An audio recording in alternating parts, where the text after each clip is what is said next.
Dr. Mark Harris will challenge Republican incumbent Robert Pittenger of the 9th District of the U.S. House of Representatives on May 8, 2018 in the Republican primary election. Welcome to Live at 5, Monday night's edition of Richmond County's Nightly News. Dr. Mark Harris is in studio when we get started now.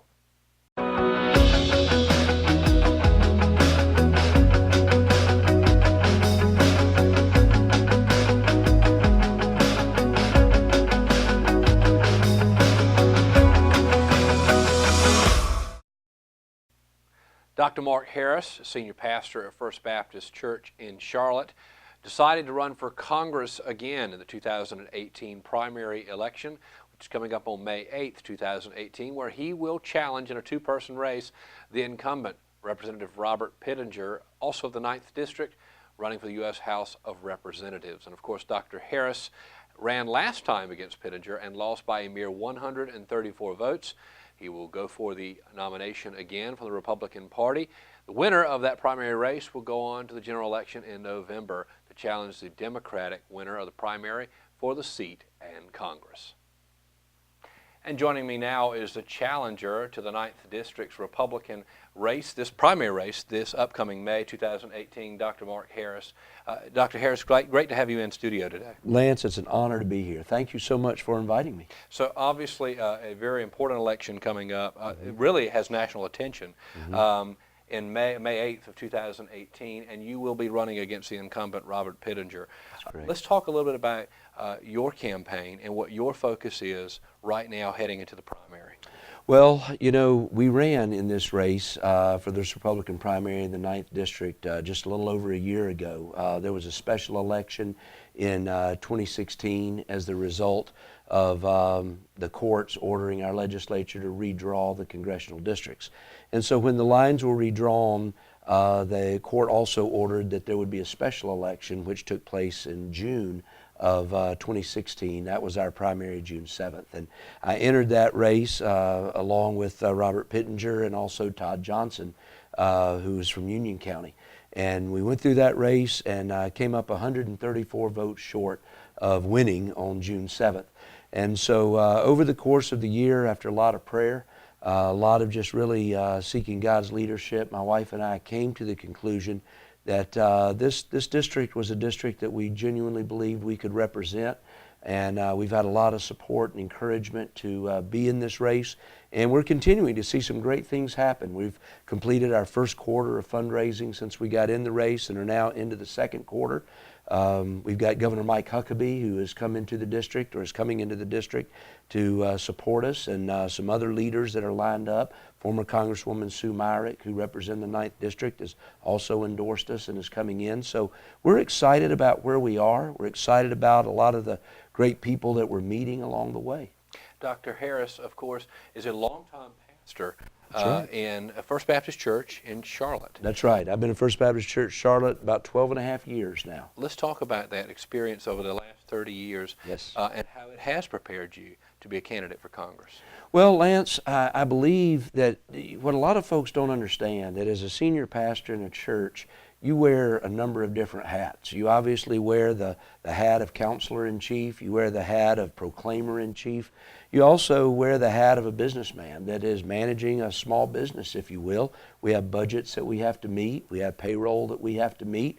But what makes our work and ministry so unique is we're dealing with people that are coming from all walks of life, all different perspectives, but they're coming together for a cause that is greater than themselves. And working with those people and listening to people is so vital in leading a church ministry. And I think that in many ways that's where we are in our country today, that we're needing leaders that are willing to listen to people from all different perspectives, work together, find common ground, and then be able to stand on the principles and stand on the truths that are so vital to who we are as Americans. And so I think in 30 years of that, there's been a lot of preparation to represent the people of the 9th District. Well, let's talk about some of the issues that are facing not only the 9th District but the nation, and one of those is certainly Obamacare and its effect on people, particularly in Richmond County. There's a number of people that have subsidized premiums, and there are a number of people whose premiums have gone to, families have seen increases to $3,500 a month. That's right. What is your plan for the 9th District to represent us in Congress, and how do you plan to bring a different approach to health care than Obamacare? Well, Lance, I think, first of all, there's a great recognition that any thinking person has, and that is that Obamacare has been a disaster. I think our president has made that perfectly clear. I think he's taken whatever actions that he can take through executive order to correct the situation. But the reality is that we still have skyrocketing premiums. We still have people that are getting just incredible notices in the mail of what the increase is for next year. I've told folks all along that I think the first thing that needs to happen is we need to repeal Obamacare, period. It needs to be repealed. Many of the things that came in those 12 mandates that made up Obamacare have been detrimental to not only our culture and our society, they've been detrimental to our economy, they've been holding back small businesses in so many ways. So I think the repeal of Obamacare has got to be the first step. But I think when you come to replacing it, I think we've got to go back and remember those things that conservatives have been saying for a long time. And that was that there were three key pieces that needed to be a part of any kind of health care plan. One was that we needed to open up the markets. We need to allow insurance companies to sell insurance across state lines, because anytime you make something free market in the United States of America, it's a good thing. And so I think opening up across state lines, and the president has actually done that through an executive order that with no help from Congress at this particular point. The other thing we always said would be an important piece was that we would put a cap on the malpractice lawsuits that were continuing to drive up the cost of health care in our country. And then the third thing that I think has got to be at the centerpiece of any kind of health care debate has got to be the health savings account. That beautiful part of the health savings accounts means that individuals are able to manage their health care themselves, that it becomes the relationship it should be and has been all along, and that's between a physician and the patient. Far too many of us have had the experience of having the insurance company make our decision for us. Or in this case, we're getting to where the government is setting the standards of what's going to be acceptable and what's not. So I think Americans as a whole are genuinely concerned as they continue to go through this re-enrollment period, as they continue to get their notices of what's going to happen. I think there's going to have to be a push to come up with some answers, and I think it's going to start with the repeal, but I think we've got to come up with some policies that are reasonable, and I just think that the mandates that were put in place were so unreasonable that there's been no way out of skyrocketing premium cost. And that's what Americans are feeling, are the premium costs, and we've got to be able to bring those under control. Yeah, and the federal government can't do it. Absolutely, and there is no doubt that premiums have risen. But we'll talk about subsidized premiums, particularly people. There's a number of the population in rural counties in this district, Yes. Where people are getting their premiums subsidized to levels that are incomprehensible really for some people. Some people would love to have those premiums, but a lot of it has to do with income. And so if there is a repeal, there's just got to be the assumption that those people might be affected. What's your message to those citizens? I think there's got to be a safety net established. I think there's got to be a safety net established for individuals that fall within those limits and fall within those lines. I don't have those numbers today myself. I don't know what they are, but I know that there are conversations that are being had out there about what the safety net would look like for Americans who find themselves in that situation. As incomprehensible as those premiums are to a lot of people in these counties, they're incomprehensible to the American government, because the government cannot continue to pay when we got a $20 trillion debt that's continuing to grow.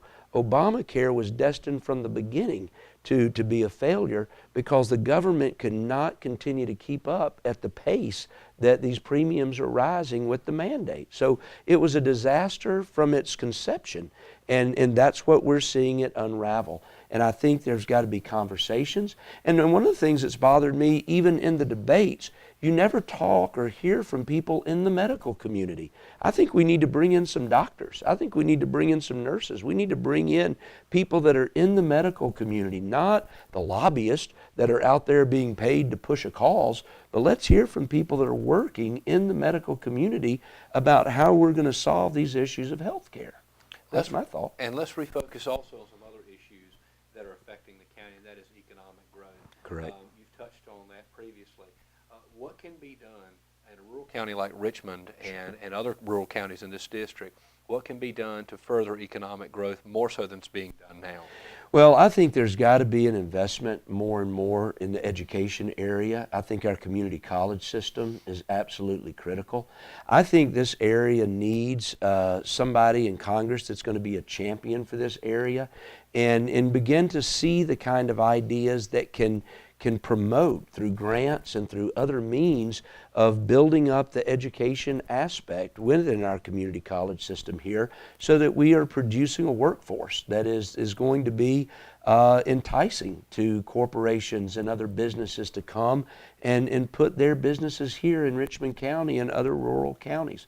So I think that's a big piece. I think the expansion of the internet and internet access becomes another important piece that we need to look at. What are some of the tools that are available through the government, federal government, through grants and through other things that we could help with through the congressional office to be able to help these areas once again recapture the greatness they have felt in the past. I mean, I've talked to plenty of people throughout this district that saw the days of manufacturing in this area and saw this area at its best. I mean, I grew up in Winston-Salem, North Carolina. That's where I was born.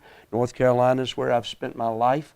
And we used to come through this area on the way to the beach every year. We used to go right by the Speedway when we tried to take the shortcut to around Rockingham and Hamlet to get to the beach. And so what I remember of this area as a young man growing up in North Carolina, this area has changed, and it's changed in a lot of cases that have left people behind. And I think we've got to be far more aggressive in trying to find ways that we can be responsible and help build up these communities once again. Congressman Pettinger has been on this show, and there have been stories released, quotes from him that have indicated that he is fighting for the causes that this area is concerned about. How will your leadership differ from his if you are elected to Congress? Well, my leadership is going to be, probably I'll put it this way, to sum it up, we had the state senator in Mecklenburg County, Senator Dan Bishop, that introduced me just a couple weeks ago at a gathering. And what he said was really dawned on me for the first time that is a real motivation of why I'm in this race. Senator Bishop said, we definitely need a conservative vote in the U.S. House of Representatives in the 9th District. He said, however, a conservative vote is not sufficient. We must have a strong conservative voice and leadership behind that conservative vote. And he said that's what you're going to get with Mark Harris. So what I plan to bring to this district is somebody that knows how to listen, somebody that knows how to fight for a cause. Those who have known me through the years know that when I set my mind to something, that we're going to stay on it, just like a bulldog a hold of a piece of cloth. We're going to do what we need to do to get the job done. And I think they're going to find somebody that is willing to sit down with the leaders. Not long ago, I talked with somebody and they said, Mark, it's been years since we've actually had a congressman that would come and sit down with the leaders in the community on a regular basis and listen to them about what are the goals economically that you have for your county. And be honest with us. When there are things that you can't help with, say, I'm sorry guys, not going to be able to pull this off. But when there are tools and there are things available that you can find and you can bring to Richmond County and other counties, then by all means, we need to do it. But I can't do that if I'm not making myself available and being proactive in inviting leaders to the table and saying, what can we do to help you? And that's the kind of leader that I've been for 30 years and the kind of leader that I want to bring to this 9th District House seat. Dr. Mark Harris, of course, running for Congress. He will challenge the incumbent Robert Pittenger May 8th, 2018 in the Republican primary election. Dr. Harris, certainly great having you in studio today. Lance, it's great to be here. Look forward to being with you again sometime. Thanks so much, folks. We will be right back for more news, weather, and sports right after these messages. At Richmond Community College, we can prepare you for a high-skill, high-paying career in a variety of fields. From business to education, engineering, utilities, healthcare, criminal justice, information technology, and human services. At Richmond Community College, we can save you thousands of dollars on tuition through our university transfer programs that provide a seamless transition to universities and colleges throughout North Carolina. At Richmond Community College, we are always developing new courses and programs in response to the communities we serve. We offer day, evening, and online courses, and you can now complete 5 curriculum programs entirely online. At Richmond Community College, we believe in helping you prepare for a better life.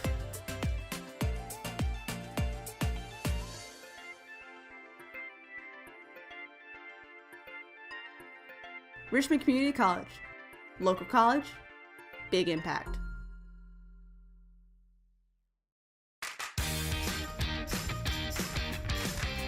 I'm Kelly. I worked at Champion 4 for 2 years. 6 years. 3 years. 1 year. I've been at Champion Fort for 13 years. 1 whole year. 15 years. I'm Jamie and I've been at Champion Ford for 12 years. I've been here 8 years. Champion prices, champion service, champion experience. Get treated like a champion today at Champion Ford. Just down the road from high prices, championfordlincoln.com. We are Champion Ford. Family Pharmacy has been serving Richmond County since April 2007, and we have enjoyed getting to know our customers since then. We take our jobs very seriously, and will do whatever we can to make sure you have what you need. Come visit us on Fayetteville Road in Rockingham, and we will treat you like family.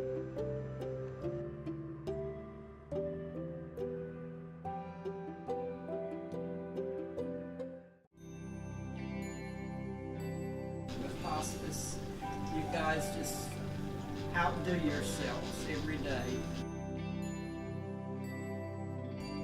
And I really appreciate it. I honest to God don't know what I would do if it weren't for you. The things that you do, I'm in approval of.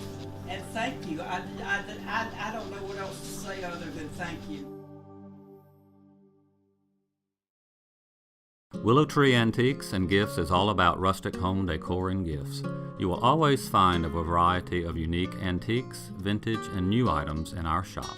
Come and see our selection of housewarming, new baby, and wedding gifts. For the man in your life, we have many collectibles, Boker knives, and leather. And ladies love the jewelry, purses, candles, hats, and t-shirts. We also offer a 30-day layaway program. Come and experience shopping at Willow Tree Antiques and Gifts.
Welcome back to Live at 5.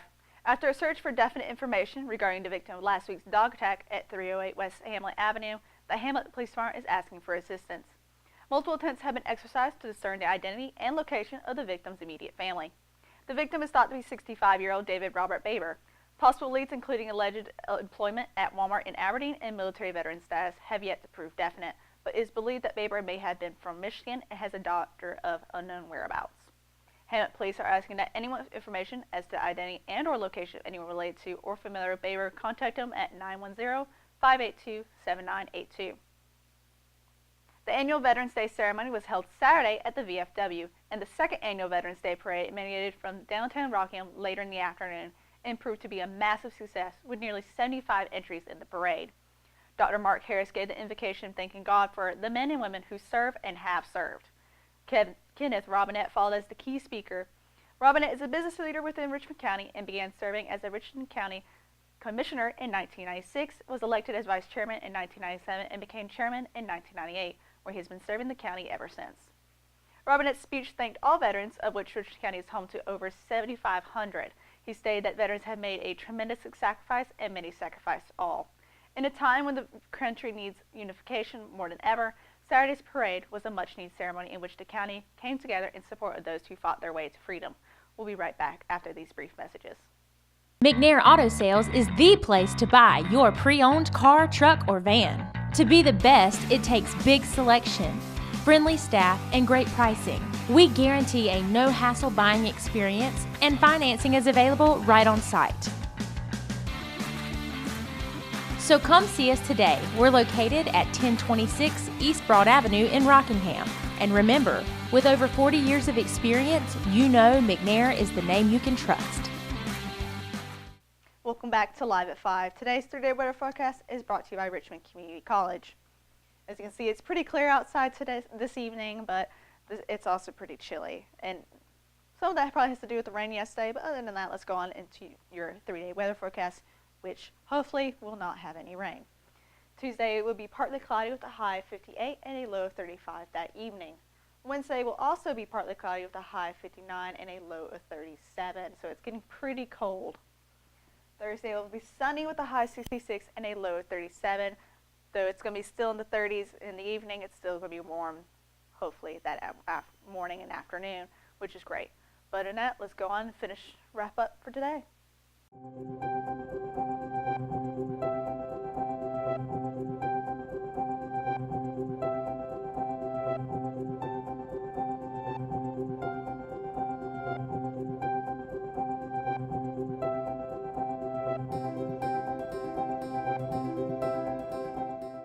And that's a wrap for your Monday edition of Live at 5.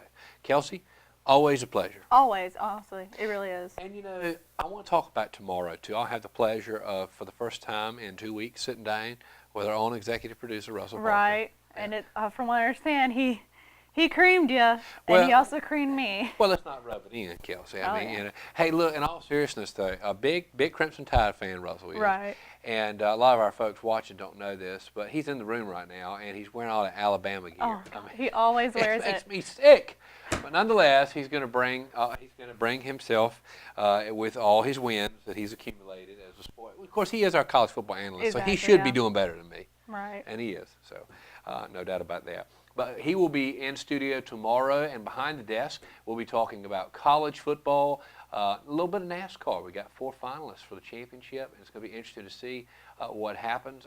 I'm going with Kyle Busch. I think Kyle Busch is going to win, but I don't think he's thinking that. So we'll hear from him tomorrow about NASCAR and college football. Lots to talk about tomorrow. And finally, we will also be welcoming in studio tomorrow Brian Till, head coach of the Richmond Raiders football team, doing a season recap and talking really about how he has changed the culture. He's not saying this, but he has changed the culture back to some Raider traditions that we knew before. It'll be interesting to have him in the studio. I know this year has been the most hyped it has been for Richmond Raider football.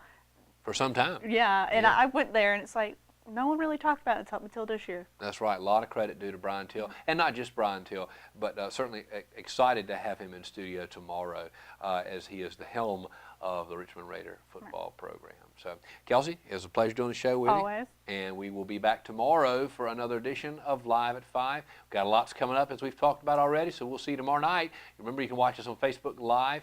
No, not Facebook Live. Facebook. We don't air on Facebook Live, because if you don't air on Facebook Live, you don't actually own the content. Did you know that? That's true, yeah. Yep, and so we do own our content, so nonetheless. But you can watch us on Facebook, YouTube, our YouTube channel, and the official RO app available on iPhone and Android devices. Let's wrap it up. That's it. I'm Lance Jenkins. And I'm Kelsey Rushing. And we'll see you tomorrow night for another edition of Live at 5. So long.